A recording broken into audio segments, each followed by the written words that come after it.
મિત્રો, ગમત સાથે જ્ઞાન ચેનલમાં હું મહિપતસિંહ ગોહિલ આપ સૌનું હાર્દિક સ્વાગત કરું છું. આજે આપણે ગુજરાત ગૌણ સેવા પસંદગી મંડળ દ્વારા જે અપડેટ છે એના વિશે હું તમને વિસ્તૃત માહિતી પૂરી પાડીશ, તો તમે જોડાયેલા રહેજો. જો તમે મારી ટેલિગ્રામ ચેનલમાં જોડવા માગતો હોય તો નીચે ડિસ્ક્રિપ્શનમાં લિંક આપેલી છે, ત્યાં તમે જોડાઈ શકો છો.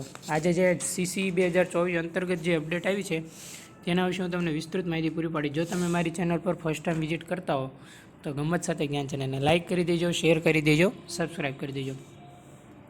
તો મિત્રો, અપડેટ એ છે કે વેબસાઇટ છે એ 2 દિવસ ઓજસની બંધ રહેશે. એટલે જેટલા મિત્રોએ એક જ મિનિટ મિત્રો બાકી હોય તે ફોર્મ ભરી દેજે, કેમ કે છેલ્લા દિવસોમાં ફોર્મ ભરવામાં તકલીફ પણ પડી શકે છે. માટે વહેલાથી પહેલાંની તકે ફોર્મ ભરી દેવા જોઈએ. હવે એમાં આ જગ્યાની અંતર્ગત હું તમને કહી દઉં કે જગ્યા વધારવાની વિચારણા પણ ચાલી રહી છે. બરાબર છે. છેલ્લી તારીખ છે એ તમને ખબર જ છે, 31/1/2024.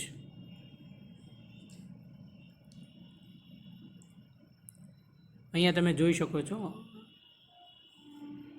આ જગ્યાઓની સંખ્યામાં વધારો કરવાની બાબત વિચારણા હેઠળ છે.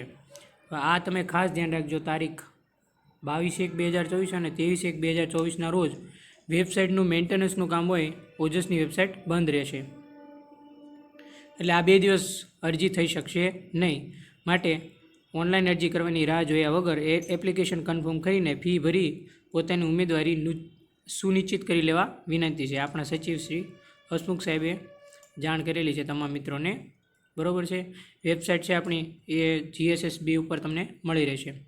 એટલે જે ટોટલ વેકેન્સી છે તેમાં વધારો કરવાની વિચારણા હેઠળ છે, એ તો સારી બાબત કહેવાય. ઉપરાંત જેમણે ફોર્મ નથી ભર્યા તે વહેલા તે પહેલાંના ધોરણે ફોર્મ ભરી દેજો, કારણ કે આ 2 દિવસ છે તે વેબસાઇટ બંધ રહેશે. બરાબર. પછી એકદમ લાસ્ટમાં બધા પડાપડી કરશો તો કોઈ ઇસ્યુ પણ ઊભા થઈ શકે. એટલા માટે સારું છે કે વહેલા તે પહેલાંના ધોરણે ફોર્મ ભરી તમારી એપ્લિકેશન કન્ફર્મ કરીને ફી ભરી દેજો. તો મિત્રો, આ હતી એક CC 2024 અંતર્ગતની અપડેટ. આવી જ માહિતી મેળવવા માટે તમે મારી ચેનલ પર જોડાયેલા ના હો તો જોડાઈ જજો.